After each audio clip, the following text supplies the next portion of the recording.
João 1, versículo 1 diz que no princípio era o Verbo. E o Verbo estava com Deus e o Verbo era Deus. Que todas as coisas foram feitas por Ele. E sem Ele nada do que foi feito se fez. A vida estava nele.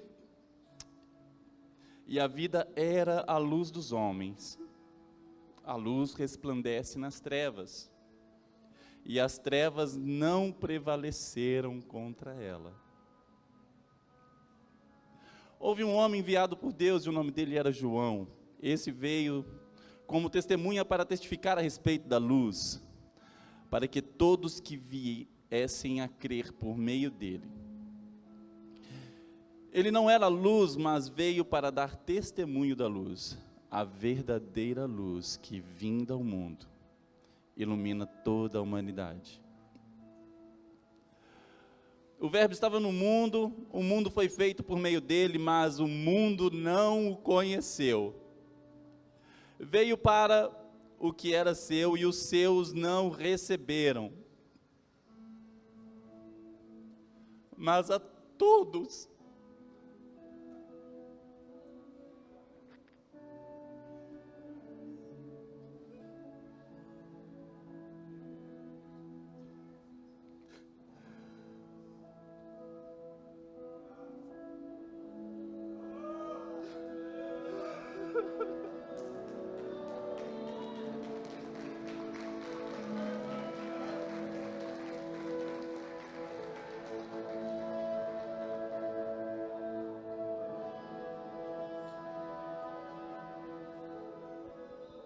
todos o quantos o receberam, deu-lhes o poder de serem filhos de Deus.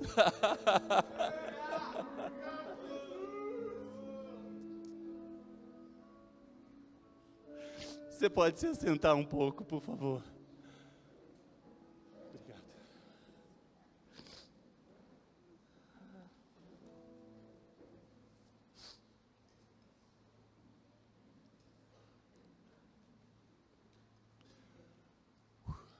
Tem algum filho de Deus aqui hoje? Obrigado, gente.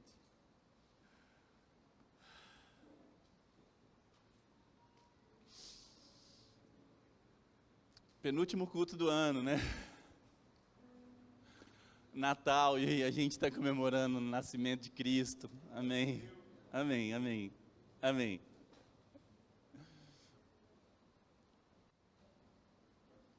Mas eu quero te dizer que no princípio era o Verbo. O Verbo estava com Deus desde sempre. E o Verbo era Deus. E nada do que foi feito se fez sem Ele. Ele era a vida e a vida era a luz dos homens.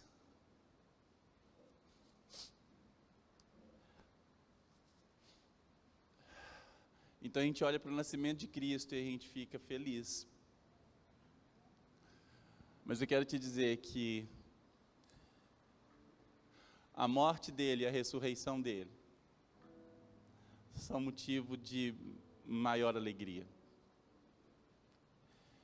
Ele vive desde sempre, desde a eternidade. Ele se fez carne, não para ser carne, ele se fez carne para morrer. E ele não veio obrigando ninguém a nada, tanto que para aqueles que ele veio, eles os rejeitaram. Mas ele olha para mim e olha para você hoje aqui, e ele nos dá a opção de sermos filhos de Deus. O que a gente precisa para isso? Todo aquele que crer no Senhor será feito filho de Deus. Amém? Amém. A questão que hoje eu queria trazer para nós, para a gente refletir um pouco, gira em torno de algumas gavetas abertas, então eu devo abrir algumas gavetas aqui hoje. Se Deus quiser, eu consigo fechar elas até o final do culto. Se eu não conseguir, a gente emenda até de noite. A gente falou que não ia ter culto à noite, mas a gente fica aqui até 10 horas da noite, a gente consegue fechar todas as gavetas, amém? Amém mesmo? Olha, hein? Eu aguento ficar sem comer até 7 horas, 10 horas da noite, porque eu vou arrebentar de noite, amém? Estou focado, 4.000 calorias. Mas a questão hoje que eu queria trazer para você é, o quanto nós realmente queremos o Senhor para a nossa vida?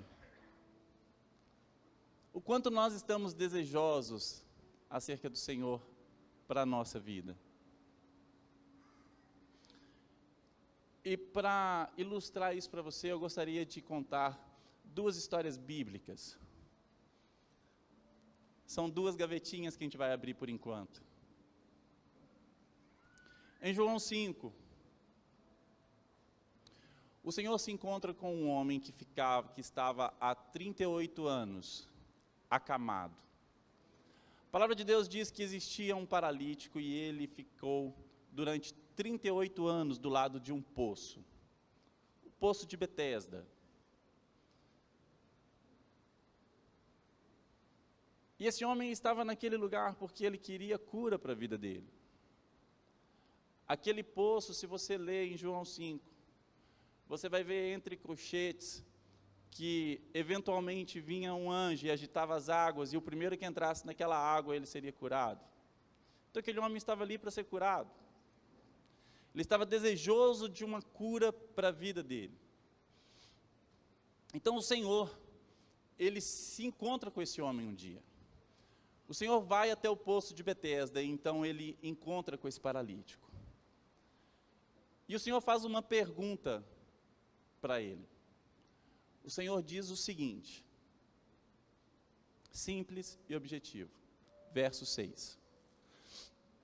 Você quer ser curado? O Senhor é simples. O Senhor era objetivo. Ele não precisa de rodeios para conversar com você. E o Senhor vai sem rodeios até aquele paralítico e pergunta para ele, você quer ser curado? Eu acho que se o Senhor virasse para mim hoje e perguntasse se eu quero alguma coisa específica que eu estava desejoso durante 38 anos, eu teria a resposta na ponta da língua. Existem mulheres que tudo que elas querem é engravidar e gerar o seu próprio filho no seu ventre. Então, se o Senhor virasse para essa mulher hoje e perguntasse o que você quer ter um filho gerado em você, muito provavelmente a resposta seria imediata, sim, eu quero.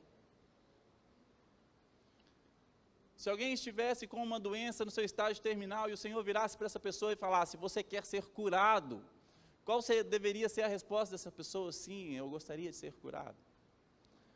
Mas a verdade é que aquele homem, ele responde para Jesus assim, ó, eu estou aqui há 38 anos. Sempre que a água é agitada, alguém pula na água antes de mim. Não tem ninguém que me pegue e me coloque na água para eu ser curado. Esse homem estava apresentando um cenário para Jesus. Ele estava apresentando justificativas para o Senhor. Ele estava tentando convencer o Senhor acerca da sua necessidade. Deixa eu te dizer algo. Você não precisa tentar convencer o Senhor acerca da sua necessidade, você só precisa dizer para Ele o que você precisa. Ele conhece as circunstâncias da sua vida, Ele conhece o seu caminhar, Ele conhece o seu levantar, o seu caminhar, o seu deitar. Ele conhece os seus pensamentos e o seu agir. Então, se o Senhor te pergunta algo, responda aquilo que o Senhor está te perguntando. Você quer ser curado? Não gere justificativas para o Senhor. O Senhor não precisa ser convencido. A verdade é que o Senhor, mesmo diante do argumento daquele homem, e mesmo sem ter uma resposta, sim, eu quero ser curado. Você vê que no verso 14, não, você vê que no verso 8, o Senhor cura aquele homem. Então o Senhor diz para ele: levanta, pegue a sua maca e vai andando. O Senhor vira as costas e sai. Então aquele homem, apesar de ser sábado, ele levanta, pega o seu leito e começa a caminhar. Quando ele começa a caminhar com o seu leito na mão, e os judeus não podiam fazer atividades, trabalhar, eles não podiam exercer atividades aos sábados.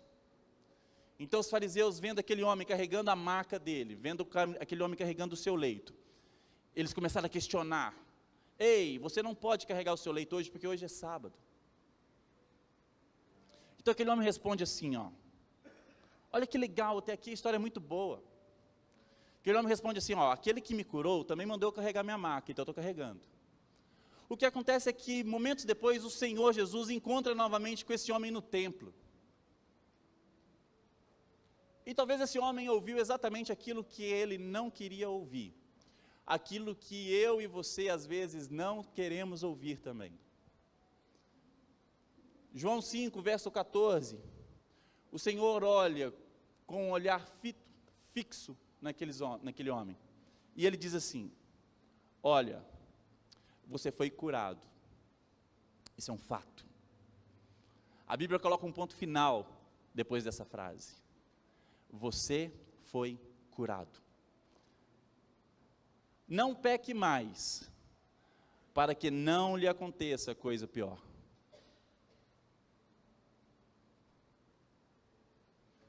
Sabe o que aquele homem fez ao ouvir essas palavras? Porque vamos lá, a gente fala a respeito de salvação, mas a salvação ela é acompanhada de arrependimento. A irmã gêmea da fé é o arrependimento. Aquele que crê no Senhor pratica as palavras do Senhor, pratica os mandamentos do Senhor, e quando você pratica os mandamentos do Senhor, você deixa de lado as coisas que um dia você fazia, que eram geradas dentro do seu próprio coração. Então você precisa se arrepender, converter e mudar os seus caminhos. Então o que Jesus estava falando para aquele homem é: você foi curado, mas agora, eu estou te dando um conselho: não volte a praticar aquilo que você fazia, porque senão, coisa pior pode acontecer com você. Talvez esse tipo de coisa, arrependa-se. Essas palavras do Senhor, a primeira mensagem do Senhor é: arrependa-se. Talvez a mensagem do arrependimento mexe com a gente, e a gente não gosta de ouvir. Então o Senhor fala para aquele homem: se você não se arrepender e não começar a viver de uma forma diferente, coisas piores podem acontecer com você. E sabe o que aquele homem fez imediatamente? Quando ele tinha sido questionado: quem te curou? Ele disse: eu não sei. Foi um homem, ele sumiu no meio da multidão e eu não vi. Mas depois de receber uma palavra dura do Senhor, uma palavra de orientação e exortação para a vida, ele imediatamente entrega Jesus. No verso seguinte, ele procura os fariseus e diz: quem me curou foi Jesus. Quem me curou foi Jesus. O quanto nós queremos Jesus? Será que estamos simplesmente atrás daquilo que Ele pode nos dar? Ou será que estamos dispostos a pegar a nossa cruz e a segui-lo? Será que estamos dispostos a morrer para nós mesmos, para vivermos para Cristo? Ou será que estamos simplesmente dispostos a ficar felizes com aquilo que Ele pode nos dar? Aquele homem entregou Jesus imediatamente.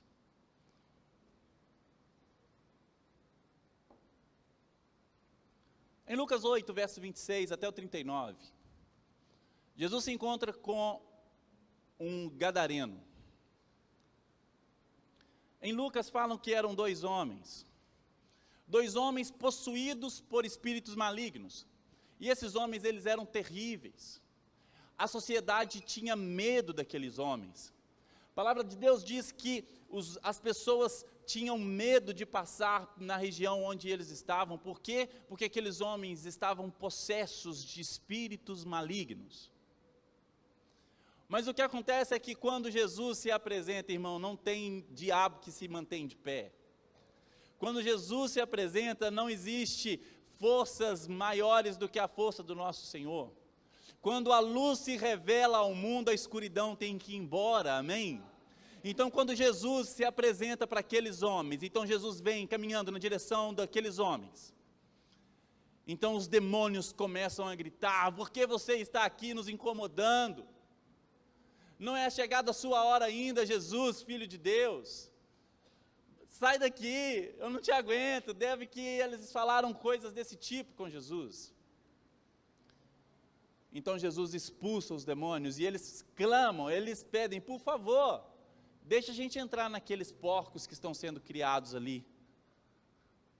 Então Jesus libera os caras, libera os demônios. Fala: vai, sai andando, pode entrar nos porquinhos. Aí as Peppa Pig, tudo ficou possuído do demônio. Tudo. A Peppa Pig é até boazinha, mas aquelas lá não tava feia a coisa. Eu acho que não dava nem para assar o pernil delas no Natal, porque ia estar endemoniado o pernil. Mas a verdade é que, quando os demônios entram naqueles porcos, eles se lançam de um precipício ao mar, e eles morrem afogados. Os homens endemoniados foram imediatamente libertos, curados, transformados, restaurados. Aleluia! As pessoas que viram aquilo acontecendo, o homem sendo restaurado, aqueles homens terríveis que assustavam a sociedade sendo restaurados, e os porcos se arremessando ao mar, as pessoas que assistiram aquilo, saíram correndo e foram anunciar ao povo da cidade. O povo da cidade, sabe o que aconteceu? Deixa eu te falar uma coisa. Que tanto que a gente quer Jesus? Que tanto que a gente ama o Senhor? Sabe o que o povo daquela cidade fez? Se fosse a gente, o que a gente faria? Eu imagino se o nosso vizinho estivesse possesso de espíritos malignos e abandonasse a sua casa e fosse morar em sepulturas, no cemitério. Era o que esses homens faziam, assustando todos os que passam. Nós ficaríamos muito felizes em ver aquele homem sendo restaurado e liberto, amém? Você está comigo? O que acontece é que a sociedade inteira disse o seguinte para Jesus, fez um pedido para ele: Jesus, faz um favor para a gente, vaza. Jesus, eu sei que você curou aquele homem, Jesus, eu sei que você libertou aqueles homens, mas faz um favor para a gente, vaza, vai embora daqui. Sabe por quê? Sempre que o Senhor fizer algo maravilhoso na vida de alguém, haverá efeitos colaterais. Aqueles homens preferiram os porcos. Eles preferiam os porcos. Às vezes nas nossas vidas é assim. Ô Elson, por que você está falando isso, cara? Hoje é Natal. Está chegando o Natal. Né? Por que você está falando isso hoje?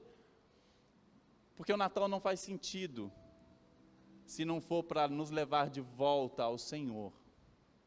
O Natal não faz sentido se não for para eliminarmos os porcos das nossas vidas.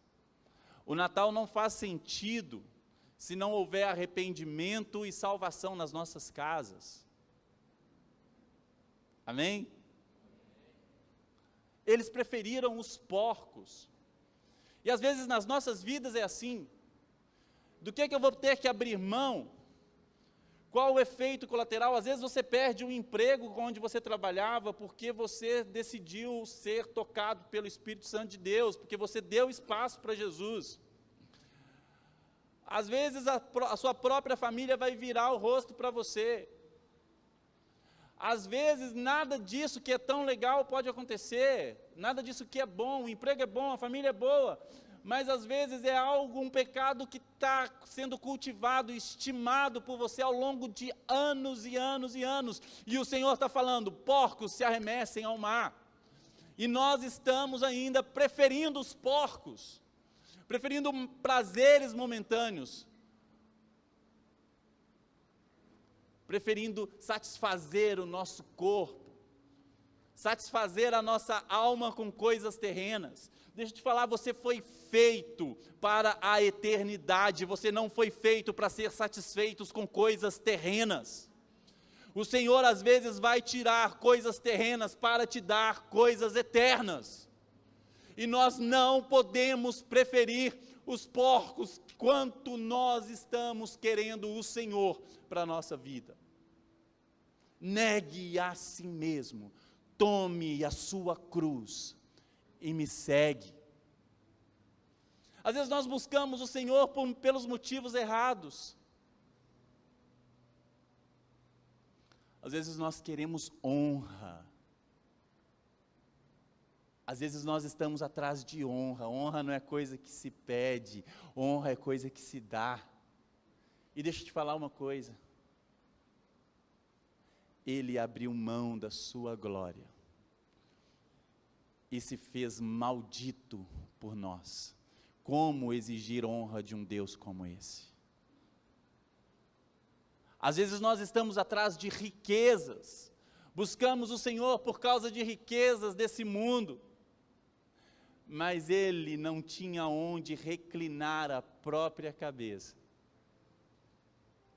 Como pedir riquezas para um Deus como esse, que abriu mão de tudo? Às vezes nós estamos pelos motivos errados, queremos coroas, queremos ser coroados nessa terra,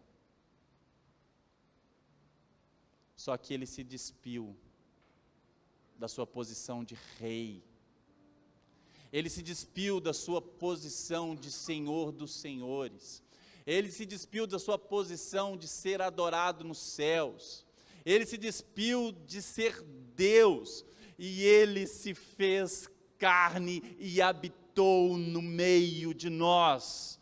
Nós queremos coroa, mas Ele arrancou toda a sua glória e se fez servo por mim e por você. E nós estamos atrás de reconhecimento, glória, honra e riquezas. São motivos errados?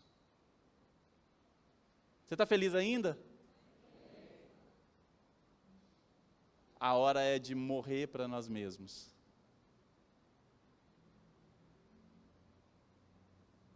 A hora agora é de morrer para nós mesmos. É um Natal? Aleluia! Estamos comemorando o nascimento de Cristo e a nossa morte. Tem alguém disposto a morrer hoje? O quanto nós queremos o Senhor de verdade? Você quer chamar a atenção de Jesus? Só tem uma forma de chamar a atenção dele. A fé chama a atenção de Cristo, amém? A fé chama a atenção de Cristo. Olha para você ver quem é o nosso Deus. Preste atenção em quem é Jesus.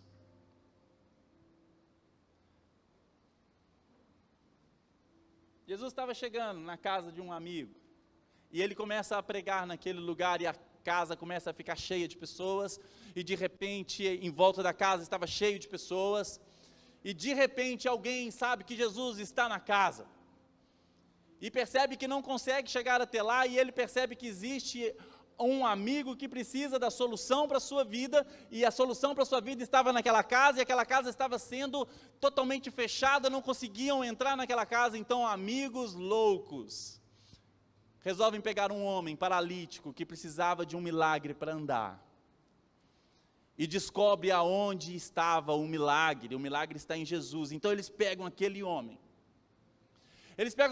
colocam numa maca, então eles sobem no telhado dessa casa, e tiram algumas telhas e afundam aquele homem dentro da casa. Imagina só, na ceia de Natal hoje, você está lá com seus amigos, e de repente começa a descer um cara de maca no meio da sala. Qual seria a sua reação? Espanto, né? Homens contraventores, Como assim? Invadir uma casa, arrancar o telhado? Deixa eu te falar, às vezes vamos ter que ser contraventores, vamos ter que chocar o mundo para poder acessar o coração de Deus, cara. Para poder chamar a atenção de Deus. Então aqueles homens não estão nem aí para o que vão falar dele. Depois você vai ter que refazer o telhado, está tudo bem. Depois você vai ter que pagar uma indenização, está tudo bem. Depois você vai ter que ser preso, está tudo bem. Mas eu preciso chamar a atenção de Jesus. Agora imagina aquele homem descendo no meio da sala, Jesus olhando para aquela cena, e olha para cima, está os caras lá assim. É nóis. Entende? Entende? A palavra de Deus diz que a fé daqueles homens chamou a atenção de Jesus, cara. Não foi o fato daquele homem descer de rapel, não foi nada disso. A fé daqueles homens chamou a atenção de Jesus. Jesus para tudo quando alguém manifesta fé diante dele. Quer chamar a atenção de Deus? Para de pedir honra, riquezas e coroas e começa a demonstrar a sua fé por ele, a sua fé nele. Ele vai parar tudo e vai olhar para você, cara. Então sabe o que Jesus fez? Jesus olha para aquele homem que desce numa maca precisando de um milagre para andar, e Jesus vira para ele e fala: eu perdoo os seus pecados. O que Jesus está falando para mim e para você nessa manhã, cara?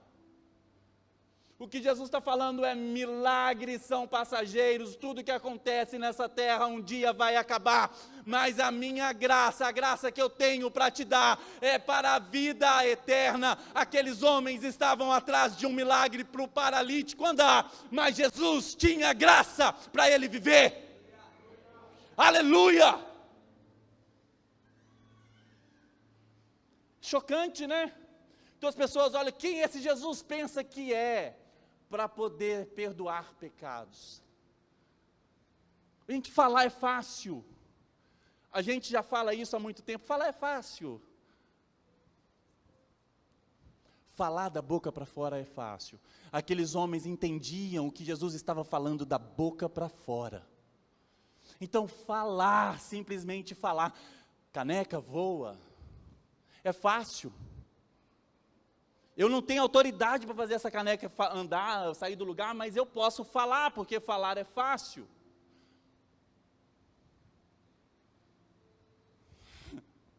Jesus vira para aquele homem e fala: os seus pecados estão perdoados. E os homens pensaram: é como o Ellison falando para a caneca voar. Falar é fácil. Então Jesus olha para o coração daqueles homens e fala assim: o que é mais fácil dizer? Os seus pecados estão perdoados? Ou olhar para um paralítico e falar: levanta aí, cara, anda, toma o seu leite e vaza daqui?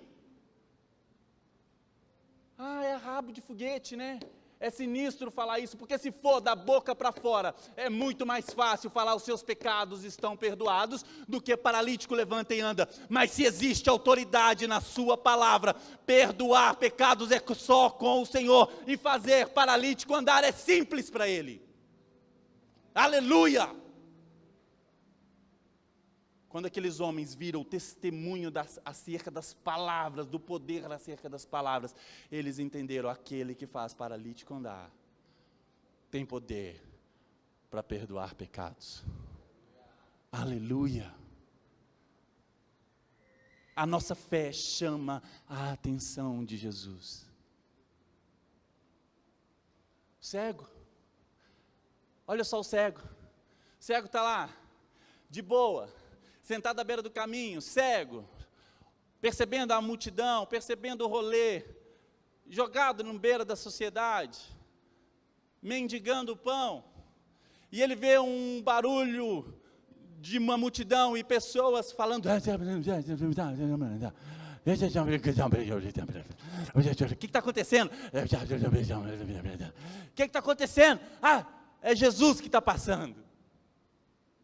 Sabe quando você está no banco e a fila não anda, e o povo começa a falar, aí o marido, a mulher fala: meu marido, aí você só ouve, aí seu ouvido já foca naquela conversa, né?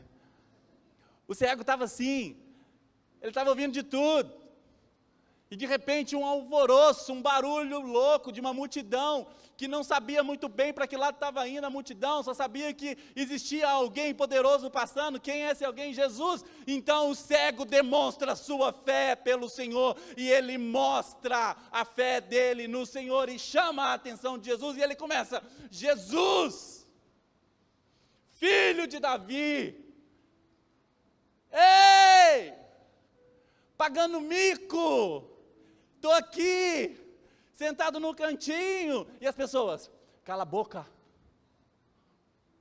você está incomodando,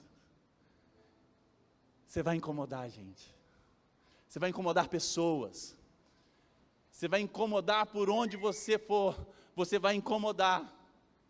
Agora, se for o incômodo por chamar a atenção de Jesus, continua, porque Jesus, ele vai prestar atenção em você.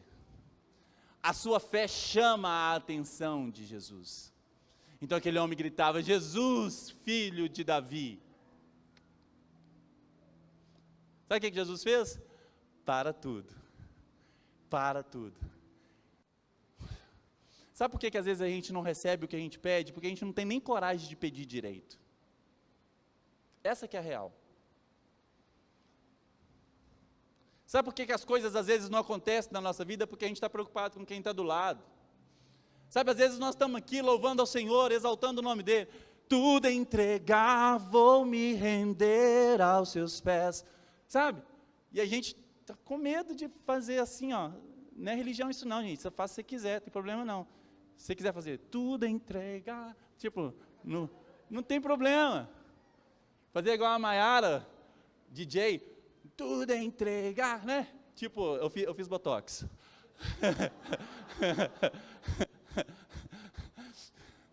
Daqui uma semana fica bom. Cara, mas não perca a oportunidade de chamar a atenção do Senhor. Jesus, filho de Davi, eu estou aqui. Às vezes nós estamos dentro de um ambiente como esse e não temos coragem de gritar: Jesus, ei, eu estou aqui, eu te amo. Eu estou zoando? É verdade ou é mentira? Quem dirá no meio de uma multidão que você não conhece ninguém, e aí? Pior ainda. A questão é que para chamar a atenção de Jesus, só com a nossa fé. Uma mulher, Jesus estava indo. Cara, Jesus é maravilhoso. Jesus, além de maravilhoso, ele é cheiroso, lindo e poderoso. É ou não é? Amém, gente, vamos embora, acabou o culto, né? Tipo,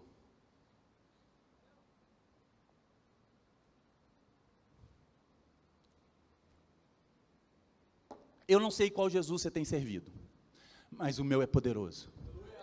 Eu não sei qual Jesus nós temos servido, mas o meu é maravilhoso, conselheiro, Deus forte, Pai da eternidade, príncipe da paz, amém? Amém, é esse o Jesus que eu creio. Aleluia, cara. A nossa fé chama a atenção de Jesus, e Jesus estava indo para curar uma menina, que estava lá, morta, e Jesus sai apressadamente na direção, e a multidão vem atrás de Jesus. Então existia uma multidão, a mesma, parecida com a multidão do cego, e aquele povo apertava Jesus de um lado, de outro, de um lado e do outro, mas existia ali no meio daquela multidão, uma mulher discriminada pela sociedade. Existia ali no meio daquela multidão uma mulher que não poderia estar ali. Existia no meio daquela multidão uma mulher que sofria de um fluxo de sangue há 12 anos. Com hemorragia há 12 anos, provavelmente debilitada, fraca, porque perdia sangue todos os dias. Além de fraca, debilitada na sua saúde, ela ainda era discriminada pelos homens, discriminada pela própria família. Ela não podia tocar em nada, porque qualquer coisa que ela tocasse seria julgado como impuro. Imagina o que é você morar com a sua família que você ama e que te ama também, mas não poder se relacionar com eles por causa de uma doença. E acima de tudo, e além de tudo, ainda estar doente, fraco, debilitado. Mas essa mulher sabe que a solução para a vida dela está passando. Então essa mulher que não poderia tocar em pessoas, agora estava no meio de uma multidão. E se alguém descobrisse essa mulher naquele lugar, ela poderia morrer, porque ela não poderia estar tocando nas pessoas, mas ela tinha uma firme convicção no seu coração: se eu apenas tocar numa pontinha sequer das vestes de Jesus, eu serei curada. Eu falo isso várias vezes, eu aprendi isso com ler. Cara, nós temos buscado tocar ao Senhor, ou nós estamos esperando simplesmente o toque dEle nas nossas vidas? Você quer que a sua vida seja transformada? Comece a provocar o Senhor, comece a buscar a tocar o Senhor, chegue mais perto do Senhor. Senhor, eu quero tocar em você, porque eu preciso do seu toque de volta na minha vida, que tem poder de transformar. Então aquela mulher tinha uma firme convicção, fé, certeza de coisas que não se veem, convicção das coisas que se esperam, convicção: se eu tocar, eu serei curada. Às vezes nos falta convicção para colocar a nossa fé em ação. A palavra de Deus diz que nós iremos por aí, e nós colocaremos as mãos sobre os doentes, e os doentes serão curados. Mas existe um protocolo de Deus para isso. O protocolo de Deus é: faz a sua parte, que eu faça a minha, ok? Imponha as mãos sobre os enfermos. A gente impõe as mãos sobre os enfermos? Sabe como a gente ora pelos enfermos? Tirando de lado, irmão. Porque se der errado, foi vontade de Deus. Eu vou orar por um enfermo. Deus, é o seguinte: tomara que o Senhor esteja com vontade de curar o enfermo. Tomara que o Senhor esteja com vontade de curar ele, e vai acontecer. E se não acontecer, está tudo bem, a gente está feliz do mesmo jeito. Eu não estou feliz do mesmo jeito. A palavra de Deus diz que nós expulsaremos demônios, e eles vão ter que expulsar. Sai demônio se quiser, se não quiser fica aí, se Deus quiser você vai, se Deus não quiser você fica. Não, você vai expulsar demônios. Você colocará as mãos sobre os enfermos, e eles serão curados.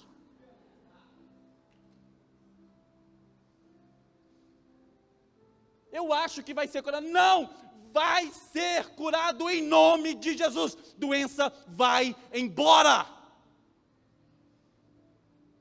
Agora você está doido, estou doido.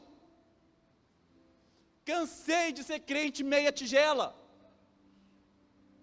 Mas ele orou e não deu certo. Falta de fé minha, eu preciso melhorar, mas o Deus continua poderoso. Amém? Tem alguém doente aí hoje?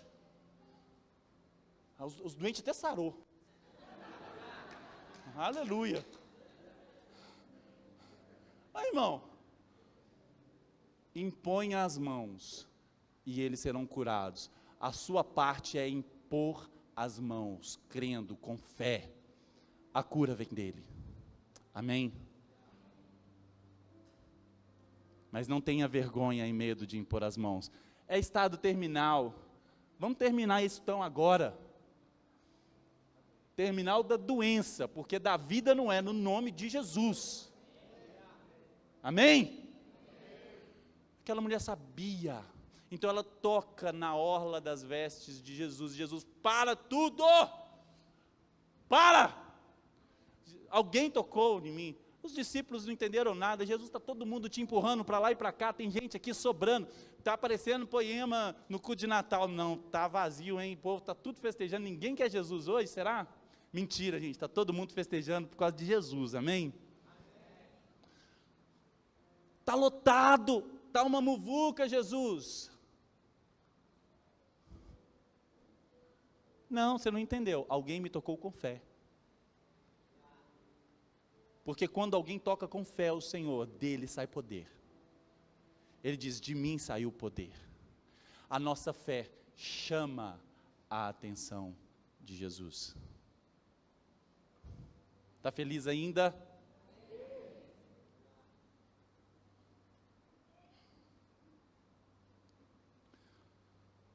Vamos abrir mais umas gavetas.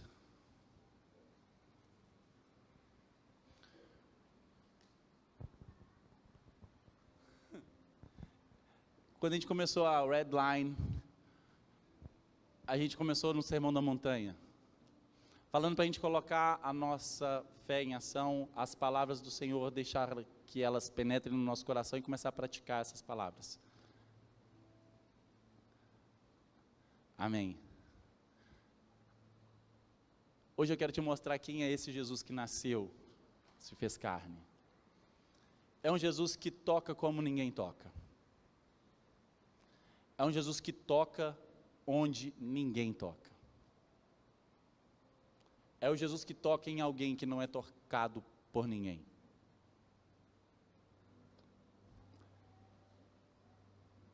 Em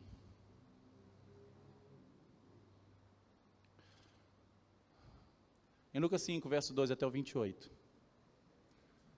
Jesus se depara com um leproso. O leproso se aproxima de Jesus, então as pessoas que estavam com Jesus devem falar, opa, a gente não pode tocar nesse homem, porque esse homem é impuro, porque a lepra era considerada uma doença suja. As pessoas que tinham lepra ficavam exiladas, ficavam à margem da sociedade. Agora, quando a gente fala isso, a gente tem uma impressão marginalizada acerca disso.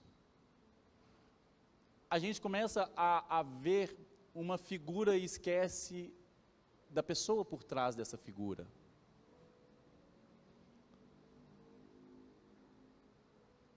Uma doença não é algo que você busca ter para satisfazer o seu coração. Uma doença não é algo que você tem para se orgulhar dela. Você não busca ficar doente. Você não anseia ficar doente. E doenças podem afetar todo tipo de gente. Por trás de uma figura existe uma pessoa. Por trás de um leproso existe um João. Por trás de um leproso existe um Pedro. Por trás de um leproso existe uma Maria. Por trás de um leproso existe uma Adriana. Uma Adriana que ama seus filhos, mas agora não pode mais tocar neles. Existe um João que dedicou toda a sua vida trabalhando para governar a sua casa, amando a sua mulher, cuidando dos seus filhos, provendo. E de repente, ele não pode mais tocar nos seus filhos, nem na sua mulher. E não só não tocar, ele não pode mais se aproximar, então ele precisa ficar longe, exilado. Pensa como é o coração de um homem nessa condição. Então aquele homem se aproxima de Jesus, a palavra de Deus diz, o leproso. Se aproxima de Jesus, ele se prostra diante de Jesus, e ele faz uma pergunta, e ele diz, se queres, você pode me curar? Se você quiser, você pode me curar? Aquele homem não estava simplesmente pedindo para sarar as suas dores, o que aquele homem dizia era, eu sinto falta de toque, a minha alma está clamando, o meu coração está triste porque eu não tenho mais pessoas comigo. Ele não está simplesmente falando das dores e da coceira e do incômodo que a doença causava nele, mas ele estava dizendo, eu preciso de um toque. Eu preciso me relacionar novamente. Eu preciso abraçar os meus filhos, abraçar a minha mulher, abraçar os meus pais. Jesus poderia sim, naquele exato momento, curar aquele homem. Mas Jesus vem novamente e diz para ele, os seus pecados estão perdoados. Os seus pecados estão perdoados. Agora, a promessa de pecado perdoado, ela precisa vir acompanhada de uma ação. Da mesma forma como a nossa fé sem ação é morta, a nossa fé sem ação não existe. Eu tenho fé que Deus vai curar, mas eu não imponho as mãos. O Senhor não simplesmente entrega a salvação para aquele homem, mas antes de curá-lo, o Senhor abraça aquele homem. O que a palavra de Deus diz é que o Senhor toca o leproso, coisa que não poderia acontecer.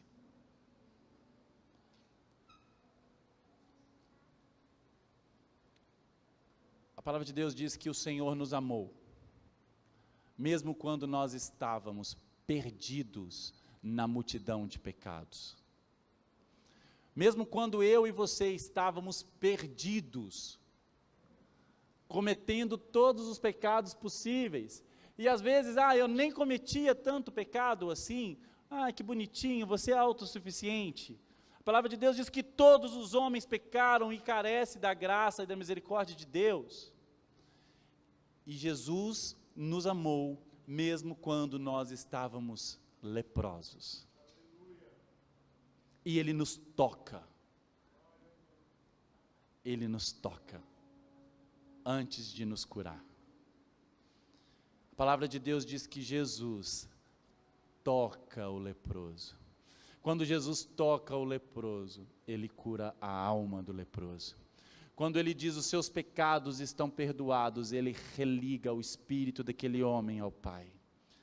E quando o Senhor declara cura, o corpo daquele homem é restaurado imediatamente.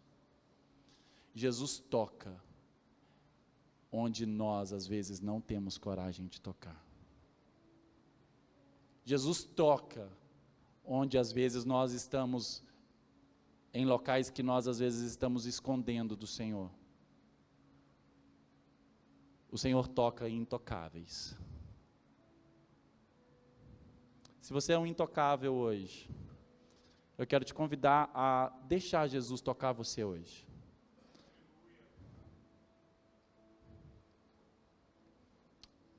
Ele nos toca como ninguém nos toca.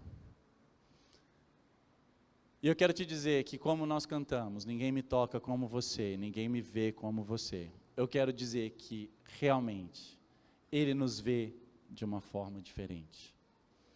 Um dia o Senhor estava assentado, descansando. E a Bíblia diz que Ele estava ali riscando no chão. Então homens praticantes da lei, eles vieram com uma mulher adúltera e apresentaram para Jesus e disseram: essa mulher precisa ser apedrejada. Essa mulher precisa ser apedrejada porque foi pega num ato de adultério. Qual era o olhar das pessoas para aquela mulher? Olhar de condenação. E eu quero te dizer que é facinho a gente condenar as pessoas. É muito fácil eu e você condenar alguém por causa de um passado terrível, por causa de pecados que cometeram lá atrás. Eu não me canso de dizer isso, mas todo aquele que está em Cristo é nova criatura, e as coisas que passaram, já eram, ficaram para trás, agora é tudo novo. E nós às vezes ainda continuamos condenando pessoas. Pior do que condenar pessoas, nós nos condenamos. Agora eu imagino aquela mulher sendo pega no ato de adultério, muito provavelmente ela não estava bem vestida. Da forma como eles pegaram aquela mulher, eles a trouxeram. Eu desconfio que eles não disseram: olá, mademoiselle, por favor siga na frente, por favor deem espaço para essa nobre senhora. Não, eles não disseram assim. O que eles queriam era apedrejar aquela mulher, matar aquela mulher com pedras. A gente ouve apedrejamento e esquece o que é apedrejamento. É maldade, é crueldade, é feio de ver, é doloroso. E aquela mulher tinha acabado de ser pega num ato de adultério, ela estava sofrendo, talvez com medo, e já imaginando: esse é meu fim, conheço a lei de Moisés, eu vou morrer. E os homens já com as pedras nas mãos, viram para Jesus e falam: e aí Jesus, o que você diz? Então Jesus nos ensina uma das grandes lições que nós temos que aprender hoje. Aquele que não tiver pecado, atire a primeira pedra. E a palavra de Deus diz que um a um foi deixando as pedras e indo embora, do mais velho para o mais novo. Então a gente olha e fala: olha só, E a gente gosta de torcer o evangelho. A gente diz, Jesus é bonzinho, aleluia, Ele salvou a mulher, vem do jeito que você tiver, fica do jeito que você tiver, está tudo bem, Jesus perdoa. Sabe o que Jesus fala para aquela mulher? O mesmo que Ele falou para o paralítico lá no tanque de Betesda. Vai e não peque mais. Vai e não peque mais. Como que Jesus olha para essa mulher? Qual foi o olhar de Jesus para essa mulher? É de um jeito que ninguém mais olha. Enquanto nós olhamos, condenação, Ele olha, tem solução. Enquanto nós olhamos e dizemos, pecadora, merece a morte, o Senhor diz, o meu sangue purifica de todo pecado e pode te dar a vida. Sabe como Jesus olha?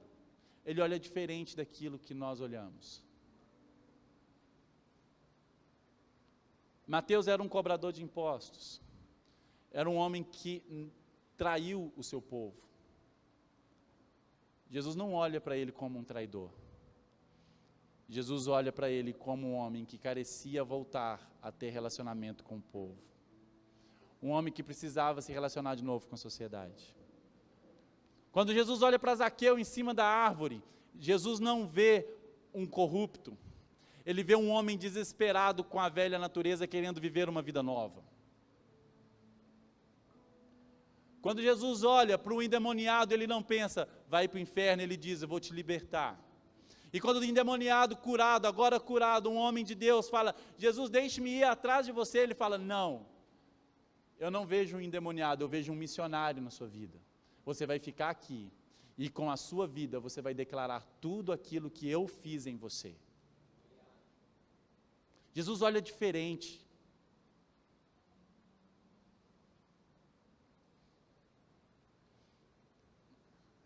Sabe como que Jesus olha? Ele te olha como filho. E eu acho que está meio banalizado já, a gente já acostumou a ouvir isso do púlpito. O Senhor olha para você como um filho.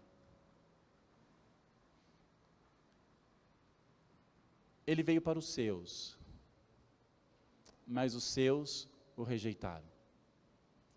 Mas a todo aquele que nele crê, Ele deu o direito, o poder de ser filho de Deus. 2023 foi um ano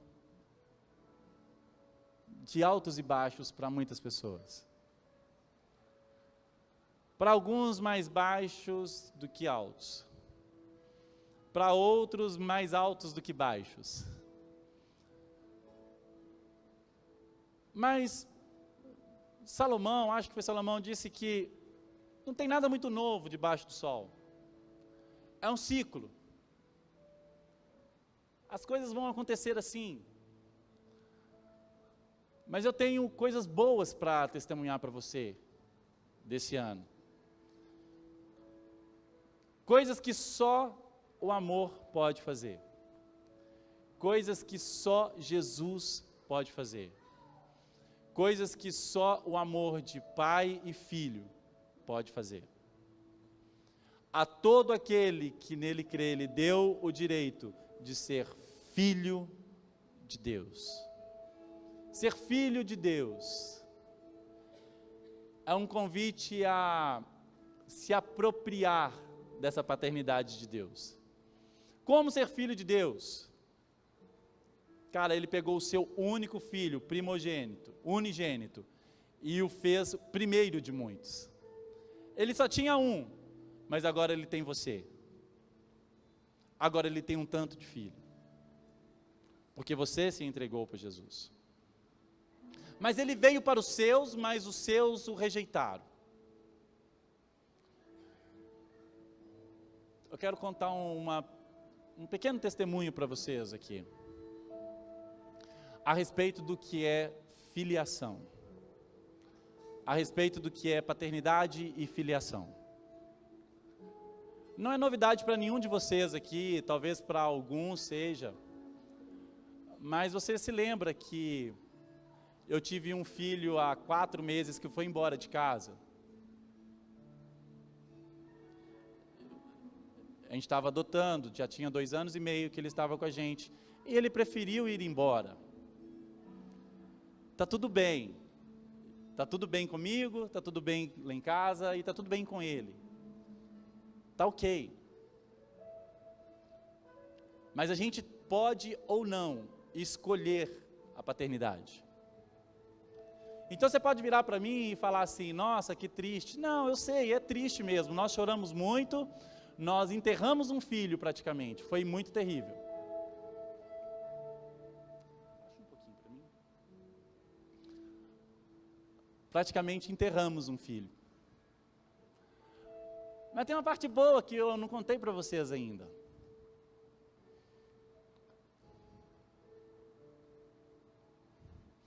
Ele veio para os seus, mas os seus o rejeitaram. Mas todo aquele que quiser vai ser filho de Deus. Então a gente fica, filho, está banalizado. Esse filho não veio sozinho. Ele veio como irmã. Eram 2.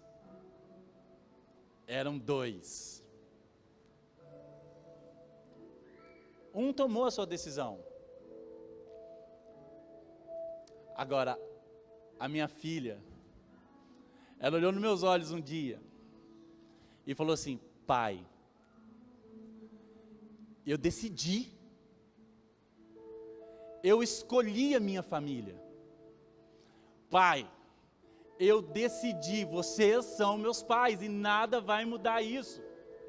E eu quero te dizer que diante dessa afirmação, não é só linda a afirmação, porque existem altos e existem baixos. Então nos dias de maiores lutas, tristezas e complicações que acontecem dentro de cada casa, eu olho para o olho da minha filha e ela diz assim, eu decidi que eu sou sua filha.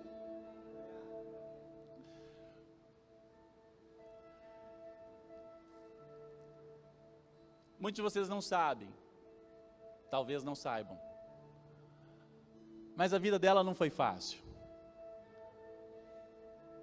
Não foi fácil, né, amor? A vida dela não foi fácil, não. Ela viu pessoas que ela amava, abandonando ela. Desde muito novinha, ela andou por vários lugares, vários abrigos, várias casas, muitos lugares. Teve um passado que qualquer um de nós poderia dizer assim, estou preso naquele passado e não tenho uma nova vida para mim.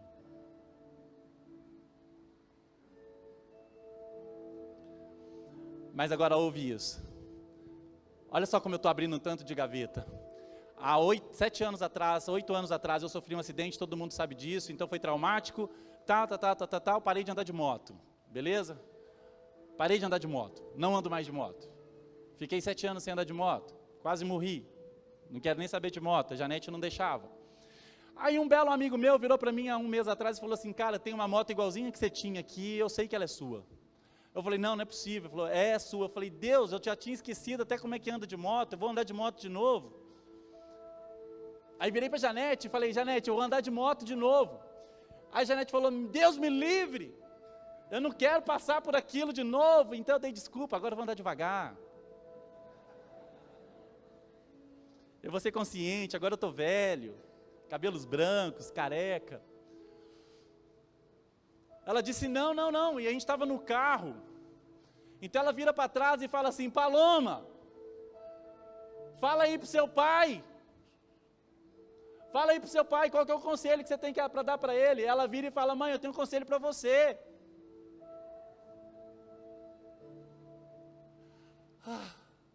Isso é se apropriar de paternidade que Deus te dá, cara.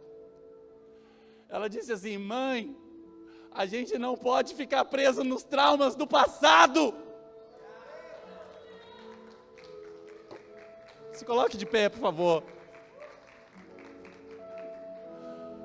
O Senhor está falando para você hoje, se você quiser, joga os traumas do passado fora e seja feito filho de Deus. Como isso é possível? Através da morte e da ressurreição do único e suficiente Salvador Jesus Cristo, aleluia!